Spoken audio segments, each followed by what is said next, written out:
Good morning. My name is Angelina Carleton. I'm the founder of Legacy Planning, also known as Design Your Legacy, where I look to distill the best practices, positive examples in action, and the best ideas to inspire you. As today's affluent are two-thirds self-made, I hope to invite a variety of guests from many walks of life and income levels to bring you their insights and experiences. These guests range from family office professionals, Hollywood directors, to those in Generation Z, as they each contribute their thought leadership to the subject of legacy. I hope to provide interesting guests who challenge your beliefs with their strong bias towards optimism in how you too can value your life, time, and personal legacy. This morning, I have the pleasure to introduce you to Sarah DeGrave. She is a creative clarity coach, as well as a nutritious movement certified restorative exercise specialist and a theater artist. Across all platforms, Sarah's work seeks to support people in moving through the world with more freedom and confidence. As a coach, she specializes in helping artists and other creatives cultivate lives and careers that honor their unique needs, values, and well being. Welcome, Sarah. Thank you so much. So, I am very interested in what you have to share because I think there's an artist in all of us, as I've mentioned before. So, what are some of the problems you feel that artists face today? I think there are kind of a couple branches. There's like kind of the physical problems that artists have been facing for all of time, probably just around like financial support and the fact that it's such a kind of not unstable industry, but as far as income sources, it's not a 9 to 5 for most people. There are some 9 to 5 arts jobs, but a lot of time it's like you don't know how few and far between the jobs will be or how much they're going to pay. So that's one aspect that I think people have kind of been working on for a long time. And then there's also kind of what's going on in the industry. For me, I think a lot about the theater industry because that's the main one that I work in. Although I coach people and I dabble in lots of different artistic forms. In theater right now, there's definitely a lot of conversations around social change and being more inclusive and kind of best practices around how employees are treated and whether artists are being treated as employees when they should be. And then there's the aspect that I tend to work most closely with artists on, which is kind of the internal struggles of The being an internal artist. conversation. Yeah. And that kind of building your self awareness and your self worth in industries that don't tend to help you with that very much. So it's really like a personal process of getting in touch with who you are as an artist and being able to really stand in that. Yeah, I know one of the things you mentioned before we started is that the self care piece, that artists can find themselves oftentimes as a cog in the machine. Maybe they're not writing their own lines, they're looking at other characters and they have to decide, do they take that role and what comes with that role? And just also giving themselves that respect, even if the directors or the producers or some of the people within the community is also as well as the audience, if they have to give themselves that respect, even if they can't, automatically find it. What say you? Yeah, it's really important to do their own work and that they're not depending on sort of an outside person or society to tell them that their work is valuable, because you can't always depend on that. And even when you do, like that's not, uh, you're going to constantly be seeking that if you can't really find the value in yourself. And you're also going to be saying yes to a lot of opportunities that maybe aren't the best fit for you if you don't have a strong internal compass of what am I really trying to build? What am I really trying to create? Then you're just kind of at the mercy of trying to get whatever it's kind of like the mentality is take whatever you can get. Yeah, And the while that might crumbs. be like okay at a very certain early point in your career where you're still sort of figuring out what you actually want, at a certain point, it really becomes detrimental to our personal wellness.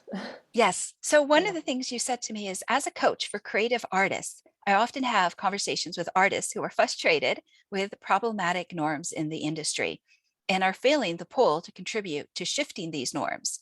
So can you speak a little bit more about that? Just to what is it like to walk a mile in an artist's shoes today? Yeah, I think there are a lot of artists who are struggling with whether to even stay in the industry, like as a in a professional capacity. Of course, there are lots of ways that we engage with art, and not everyone is trying to be, a full-time professional artist or a part-time professional artist. But those who are kind of pursuing it, especially as a career, I think lots of times you can kind of hit a wall, and you're like, do I still want to do this? Um, I'm not such a fan of the way I'm being treated or the way other people are being treated, or just like how hard it is to get a job. And you're like, maybe I should just try something else. Um, but I think lots of times we kind of feel like there's this either or situation where it's like either I stay in this and put up with what's going on, or I leave. And we're missing the opportunity, and like, how do I stay in this and be a part of making it something else? Like, how do I be a part of the next evolution of what this art looks like and the way Creating that we something, think about it? Yeah. yes, creating something new. Right. Yeah. Yeah, yeah. So you also said to me, so designing a legacy is really about getting clear on where we want to see change and how we can make that happen using our artistic skills, passions, and platforms that we already have. And I really thought this part was deep. It's also a process of stripping away the deeply set conditioning that leads artists to believe that they are expendable. Yes. Can you speak Yes. more on that? Because that's honest. It's, I think anyone who has been kind of pursuing a career in the arts can relate to that feeling of just feeling like, I mean, especially certain professions like actors, where there are so many people who the thing is that everyone who's being an actor, I would say pretty confidently, probably everyone, at least most people, maybe if you're trying to be a celebrity, just to be a celebrity, it's different. But most people who are like, love the art of acting, you got into it for passion, which is great and also can lead to this relationship with your work, which is very personal and very, you might choose to sacrifice certain aspects that you wouldn't sacrifice in a different type of job. Like you wouldn't work for less than minimum wage to do something you weren't passionate about. But since everyone is really just wanting to do the work, like people are wanting to create the art, there are so many people who are willing to kind of do it for less, like to lower their expectations of how The they're being value. treated, or what they're being paid, or what they're being asked to do, like just the time investment and the energetic investment and the emotional investment. That it's very easy to feel like, well, if I say no, like they can easily find someone else to do it for what they're saying that they can give me, or, what the job entails. And so we have to really start to examine that kind of conditioning, which I think starts early on, of like, there are 100 or 1,000 or hundreds of thousands of people for each one job available. And that doesn't mean that you are not valuable or worthy, or that you have to lower your expectations in order to participate in creating the thing that you want to create. But it's Yeah. it's hard. Yeah. Well, I think what you're speaking to is the reality that's out there. And so I Yeah. appreciate that you're giving words to it, because these might be what I call the conversations people have in their living rooms, but they don't come out and say it. Yeah. And it needs to be said because um, I had a conversation with someone a couple of weeks ago, and I think he said to me something like the statistic is 90% of artists live at the poverty line. And I didn't know that. Oh yeah, for Yeah, I had sure. no idea. And yet I think art brings such a value to society. It lets us feel, cathartically. It lets us understand, um, another person's perspective, even, in this podcasting alone, we get to understand your world compared to you just being like on a website, like a one-dimensional type of, Yeah. yeah. And that art of storytelling and even visual arts like image making and crafting are kind of inherently legacy building activities. Like storytelling, you are preserving history, you are imagining the future, and you're passing that down through generations. And so and it's the same with art. Like all of the images we have, we kind of take it for granted now because we all have like phones where we can take videos and pictures like in a click of a button. But all of the people throughout history who have left images for us, um, it's very much like art is a legacy, It and adds it's a meaning. legacy building tool. Yeah. So one of the things you also shared with me, is that artists aren't always taught to explore their values and vision. And so I thought this was interesting because I think a lot of times across industries, people aren't taught the self-worth, which is, again, interesting Mm-hmm. because I would say the number one thing that stops somebody from defining, developing, and executing their legacy is that they feel like, in terms of their self-confidence, that they're not worth it, that they are not enough.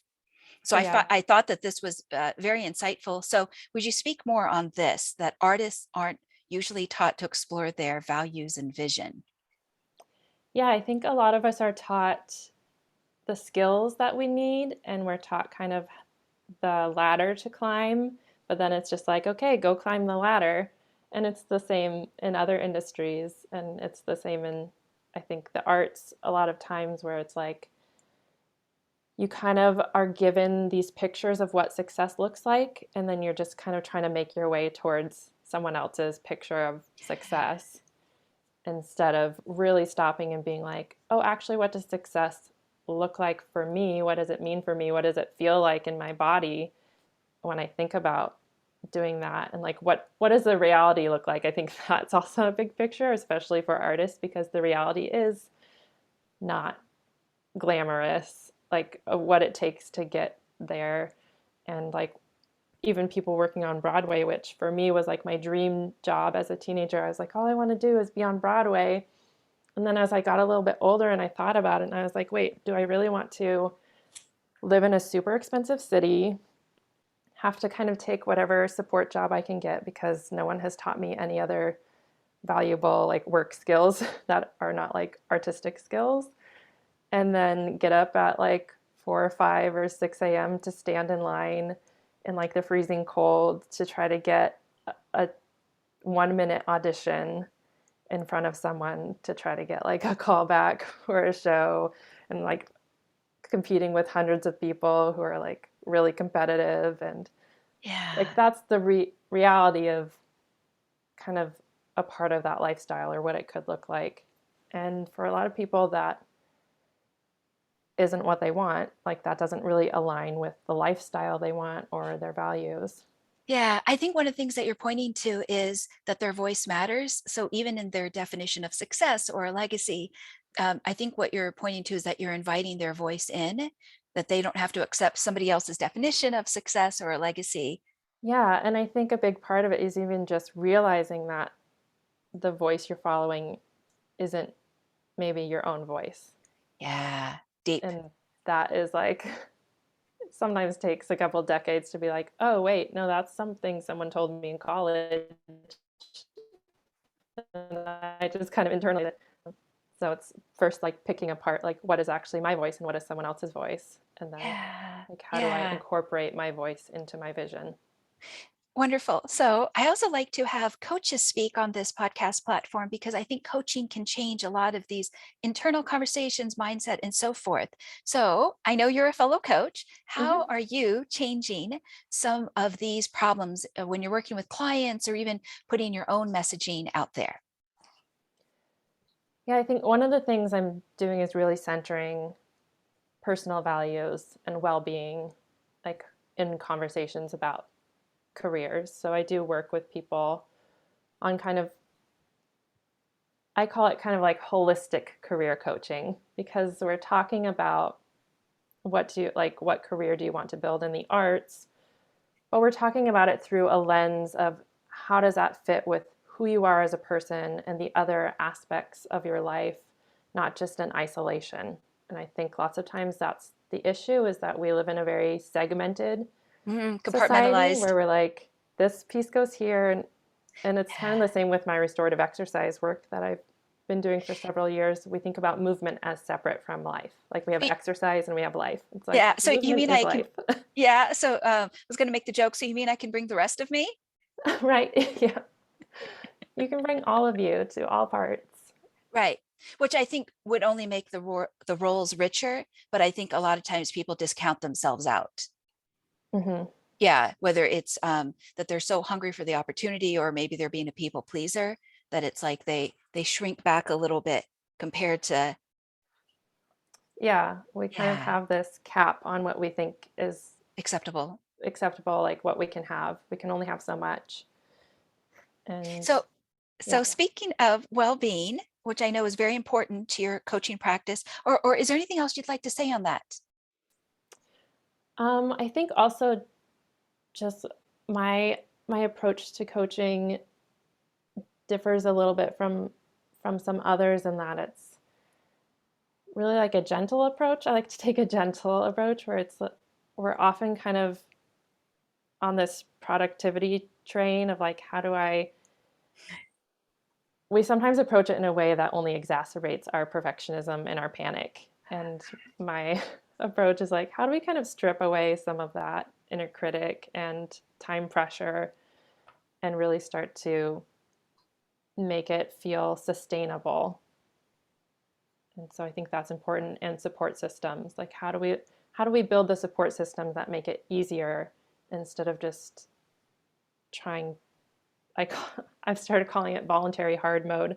I realized that I was doing that to myself. I actually realized it playing a game that my partner was like, "Oh, also there's this hard mode," and then I realized that was the way I'd been automatically playing it the whole time. Yeah, well, there's like a statement in society. I think it's like go hard or go home. Yeah, Yeah, it's play like hard, work hard. Yeah, all that messaging. Yeah. everything hard. I'm like play soft, work soft. Well, I think again, what you're pointing to is maybe you're bringing a little bit of femininity to your coaching practice, Yeah, I think there's definitely and more of that energy. there's value in that. I know one of the things you also have shared is that um, you have some thoughts about making every moment count or not, in terms Yes, of this pressure of, do I have to make every moment count? And then is there shame if I don't? Like, yes. would you speak on that? Yeah, I realized that phrase, which is pretty common, and it had come up in something I was listening to, and I realized like my body just had like a stress response. Like when I heard that make every moment count, like I could feel it in my body, and I was like, what? Like that's so much pressure. And I realized that is very kind of woven into a lot of aspects of our lives in our society is this pressure to really make every moment count, which is probably impossible. I mean, and when we say count, usually what that means is we are doing something that we perceive as productive.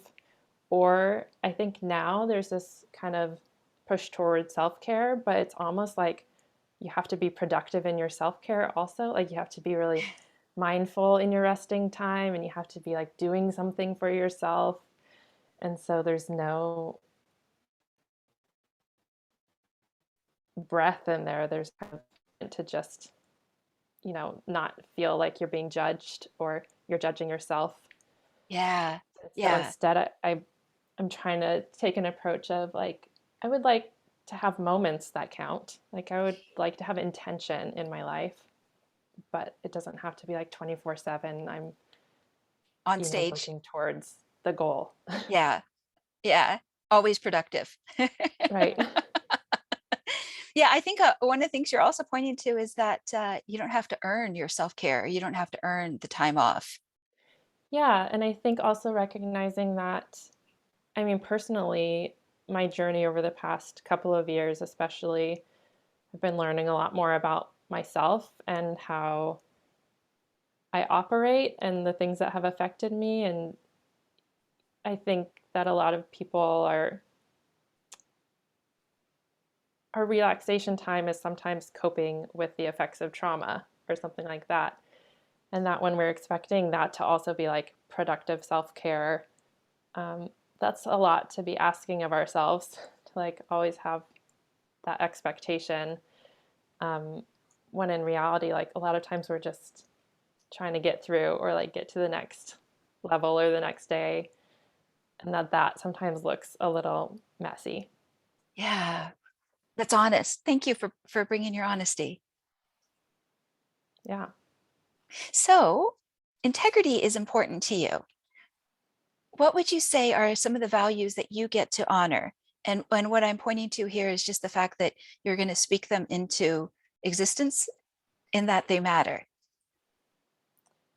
Yeah, well, I think that authenticity shows up a lot for me when I'm thinking about my own values, and that kind of is that willingness to have honest conversations. And of course, I also have boundaries about what I share, but I really admire people who show up as they are, really genuinely, and not always in a polished way, but who are willing to kind of start having honest conversations about the things that are talked about behind closed doors, like you were talking about earlier in the arts. There are lots of conversations we have in our living rooms, ranting with other artists that we would never have publicly because we don't want to burn bridges or, be seen a certain way.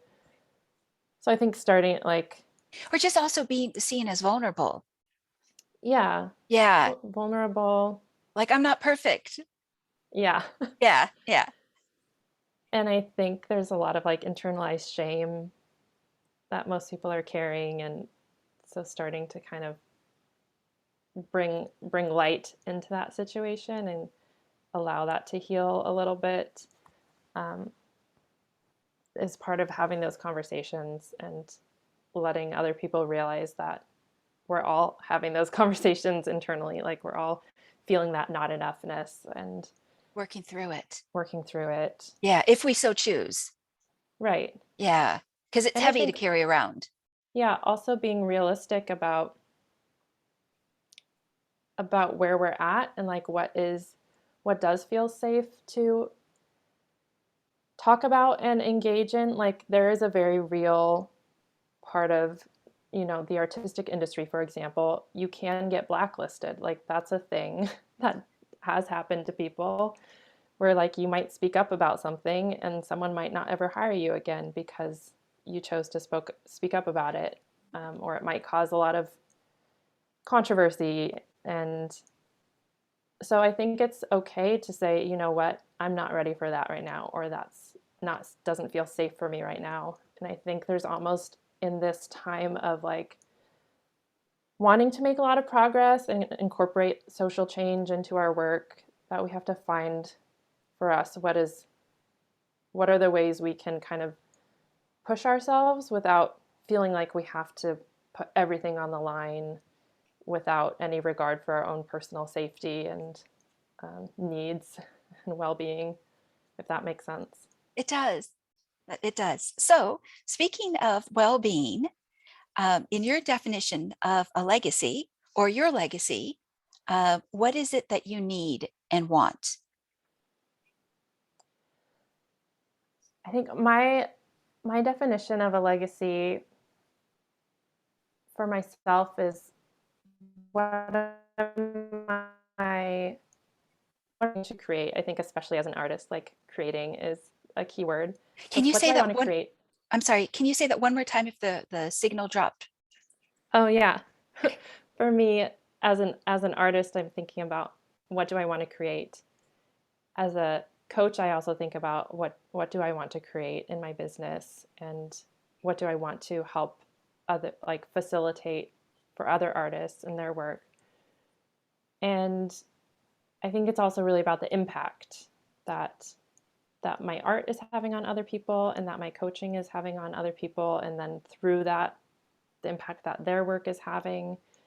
And it's really for me about what I'm creating, but also how I'm creating it. So like, how am I treating others and how am I treating myself? And what does that leave in my legacy as kind of a, a blueprint for people coming after me and like the next generation of artists? Like, what can I leave behind for them to kind of feel that self value and self worth a little bit more strongly, and that kind of independent compass a little bit more clearly? Very nice. Very nice. So, one of the things that you had shared with me is the following statement. You said, it's time to put humanities back into arts and humanities. Would you say more on that? Yeah, I think that goes kind of back to our conversation on the way that artists are treating themselves and also the way um, other people are treating artists. I think there is a strong tendency in the arts to, and other industries also, I see this, to center the gatekeepers. So there's kind of like this feeling that there are these certain people who have the power.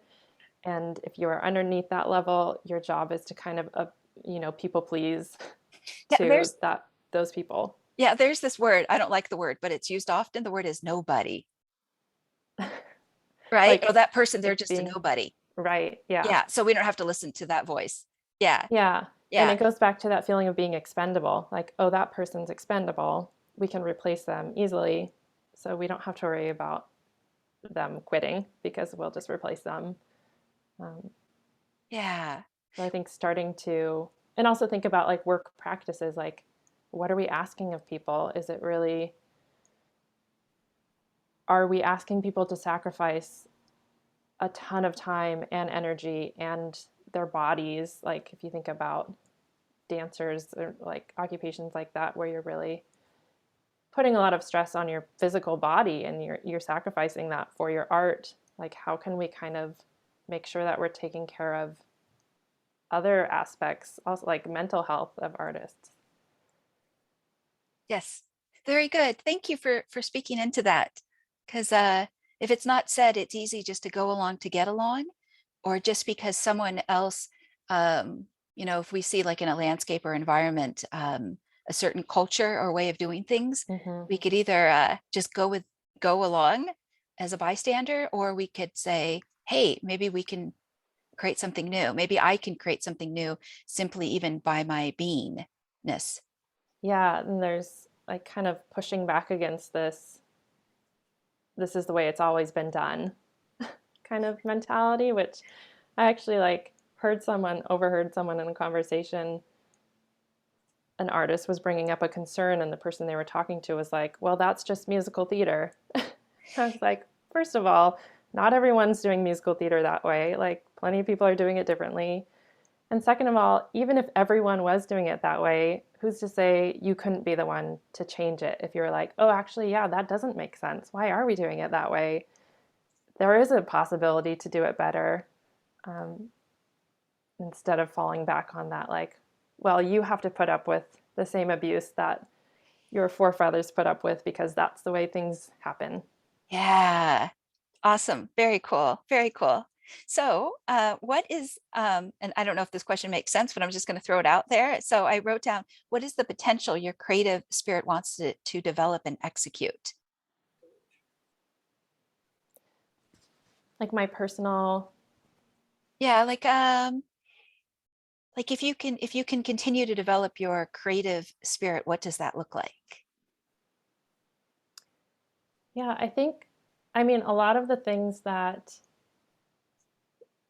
I'm talking about and that I'm working with other people, like I'm still constantly on that same journey. So I'm still on this in a practice of still developing my own sense of value and staying connected and grounded in my intentions. And for me, I would say one of my top values is growth and learning. And that's come up like on, when you take strength test or I can't remember. I took one where it was like my top strength was love of learning. And I was like, that makes sense. Like it's this continuous a process of trying to grow as an artist and as a person. And so that's kind of, yeah, I think that's what comes up for me as far as my creative spirit is also in that place of like, how do I just get more connected to my intentions? How do I get more consistent in my actions so that they're really aligned with my intentions? Which is not easy. Like, it's not easy for me. And It's not so, easy for anyone. Yeah, yeah, that's honest. I think there's this myth that at some point it becomes easy, and or that just because you're a coach, it means like you've got your entire life together. And it's like, no, it's usually because you've been working really hard on things and you Yeah. feel passionate about that process. And that's where it's come from for me, was like, oh, this has been my artistic journey. And so I understand what it feels like. Yeah. It's a constant working on at things. Hmm. Yeah. So I normally ask my clients about a legacy statement, but I know that when you work with clients, you ask them about a creative mission statement. What is yours? My creative mission statement, let's see, I feel like I definitely like had one kind of written out in a very succinct way at one point. Um, but since I think of it more as a compass, it's one of those things where it's constantly shifting. I feel like for me, my creative mission is to, usually it's like to use my personal skills to do this in the world. And so for me, it's that kind of to use my curiosity and compassion and that love of learning and that kind of perspective to continue growing myself as an artist and to facilitate the growth of other artists in the world, um, with an emphasis on valuing the whole person. Yeah. Yeah, because the rest of them is there. Right. More than just their skill set or ability to be productive. Yes. Right. Yeah. One of the things that I like that you do is that you create what you call shame-free support systems. I just wanted to circle back to that because I think support is monumental in individuals staying accountable and Mm-hmm. growing. So would you speak to that for a moment? Yeah, I think that's something I've definitely learned on my personal journey, is like, oh, it's all about the support systems. And sometimes that's just a simple tool, like a technological tool, like an app. And sometimes it's a human being, like a coach or a friend or a mentor, um, or family. And so there are all of these different layers of support systems that we can put in place so that we're not relying entirely on willpower and self-discipline, which I think are also just like huge myths, that is one, that they're like real things, and two, that we like there's this perception that we should be able to do all the things and we should be able to motivate ourselves, and that if we're not successful, that it's our own fault, that like we are a failure. And Yeah. lots of times it's we don't have the right support systems in place that make it easier for us to be successful or to be consistent. For me, consistency is hard, and I need some external structure around that. But I think the shame-free part is also important because there are a lot of tools out there that are available, but that kind of reinforce that idea of like you are lazy if you are not Yeah. doing And then this, the shame just doubles down. or you know, yeah, or like that kind of really hustle culture, push, push, push, Yeah. um, productivity tools. Whereas that it's that make every moment count. And Yeah. Well, it's interesting if I point back to femininity for a moment. Femininity is receiving. It's like magnetism. It's mm-hmm. just allowing oneself to receive versus that push, push, push. Yes, like, allow yourself to receive support and allow yourself to make things easier, which I think subconsciously a lot of us still have that idea that that is somehow not okay. Like it's not okay to have extra help, or it's not okay to um, for things to be easy. And And it's kind of interesting when you look at it because like no matter how easy we easier we make things, like things are never really going to be easy. Like life is not easy, so I don't think anyone has to really worry about things getting too easy. So you might as well make Yeah, it as kind of friction free as you can. I think you're pointing to choice that, Yeah. yeah. So speaking of choice, I wanted to ask you this question, which is, how do you encourage your clients to find more opportunities so they can be at choice? I I kind of look at it through a lens of looking at what what skills and resources and relationships do you currently have? Like what is already available to you and how do you kind of lean into those? And then looking at your long-term intention or vision or the legacy you want to build. What are the relationships and resources and skills that you need to develop, and kind of getting an idea of where are the gaps, and where are the gaps kind of small and it might just take a small amount of time to get there, and kind of prioritizing in that way and finding what suits me right now, like what fits in this moment as far as the goal I want to pursue. Is it this really big stretch, or is that actually, you know, my resources and relationships and time are so far away from what that's going to require that it's just going to feel like it's going to make me feel like a failure because it's going to be a hard a hard leap. And so kind of finding the opportunities within what we already have available and what's kind of close to available, and Okay. starting to build the relationships and resources and skills instead of just feeling stuck where we're at. Yeah. So it sounds like you're asking them to take like an inventory and notice more Yeah, a in little the bit. landscape. It's just like one of the tools I use when people are feeling either overwhelmed by choices and you're like, I don't know which choice to pick, or having trouble finding the opportunities. And so you can kind of come back to, well, what exactly am I trying to create? And what are the goals that fit within that vision? And then breaking that down into smaller pieces. Yeah. Awesome. Very nice. Oh, pardon the phone ringing. I think one of the things you're speaking to is just how personal it is, that it really starts with these micro decisions. It's not always like that leap off the cliff. It's the day-to-day Yeah. awareness, and yeah, And I think that personal aspect is really what's missing in a lot of discussions. And also I think that's where coaching is really valuable, when you can start having conversations about like what is legacy to you? What is yeah, art to you? And what is yeah, success to you? Instead of generalized versions of those things. yeah. It's doing the inner work, which is, it takes time and effort and courage. So you once said, and I really like the statement you said, if you want to improve your relationship with your creativity, start by improving your relationship with yourself. So what are a few practical ways that somebody could do that? Yeah, I think there are so many kind of correlations between I guess the metaphor of relationship and between you and your art or your career, whatever your passion is. I think one of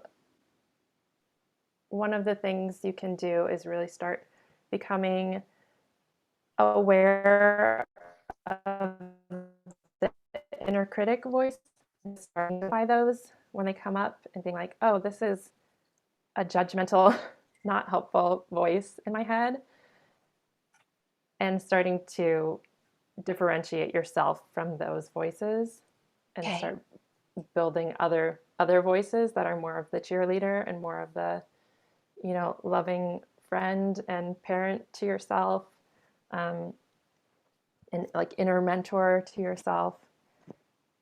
So that's one kind of practical step, is just having that, and then also introducing more pauses I find is so helpful. Just like really pausing before we do things, or when we're starting to feel stressed about something, and really allowing ourselves to, one, take a breath and like actually work with our nervous systems and take care of our nervous systems and recognize Yes. that they're doing their own thing, and it's helpful to be aware of that.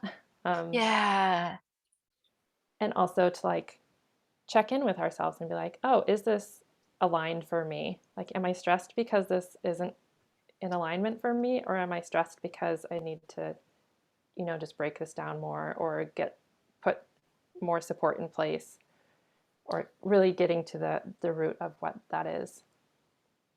Awesome. Very nice. So before we close, is there any one message you would have for artists and creatives as it relates to their legacy that you would like to share? I think that kind of thought that our legacy is certainly what we want to create, like the art we want to put out in the world, and also how we want to create it. And that is also a choice. As much as we have a choice about the type of art we create, we have a choice about the way we create it and the way that we kind of treat ourselves in that process and allow ourselves to be treated in that process and interact with others and kind of give them also that respect and consideration and build up their sense of enoughness along the way. Awesome. Wonderful. Okay. I just wanted to say thank you so much for speaking into this subject, because I think that personal development piece is important. And I just appreciate, again, you being somebody of youth that is articulating these ideas and are exercising creative thinking skills, in the sense of like, you're not just wanting to go along to get along. And I think these conversations are important, because a lot of the times when people think about legacy planning, they just say, well, let's prepare the assets. Yeah. And they don't think about all of these other like blind spots that are out there that make our life meaningful and rich, including art and how we interact with it and those who create it, and extending that respect to them in the value that they're bringing, compared Mm-hmm. to seeing them just as expendable because maybe they're not Brad Pitt or some A-line celebrity out there, and yet they're creating at the local community theater. They're creating, like you had said, on websites maybe such as Etsy, regarding hobbies and crafts and all of those things that add to someone's legacy, whether it's their identity or just their expression. Yeah, and I think we kind of underestimate how many working artists there are out there, like hundreds of thousands of working artists who are kind of making up a large amount of the fabric of our culture, and really starting to see that is an interesting process of like looking around you and being like, oh, someone designed that, and someone, you know, created that music and scored that film, and just so many little things we don't even notice. Yeah. So let's give more respect to artists. And artists, give more respect to yourselves. Yeah. Yeah. Because there's also an artist in all of us, even if the Yes. last time we created art was age 7. Yeah, and just that creative, I mean, there's a creative process in almost every aspect of our lives. Like life is creating things. So we're all we all have that spirit. We just need to let it breathe a little bit. Wonderful. Okay. So any other thoughts, and I'll just close us out. No, I think that's it. Okay. Thank you for that conversation. Thank you. And I'll make sure to include your website in the show notes if anyone would like to reach you, and your Instagram handle and so forth. Great. Awesome. Okay. So in closing, I'm Angelina Carleton, the hostess of the Design Your Legacy podcast, as well as the founder to Legacy Planning, a boutique coaching and advisory firm based out of Beverly Hills, California, but international in those I coach. I hope to dive deep into subjects that can help a person define, develop, and execute their legacy, and continue to scour the landscape for those who can be great resources to every dimension of your legacy. For many listeners, there can never be enough education and preparation in the moot around your castle. Whether you find yourself in new wealth or generational wealth, may the content of this channel be an anchor in any storms ahead. We thank you so much for joining. Please like and subscribe, or rate and review if you're on Apple Podcasts, and we'll see you next week. Thank you so much.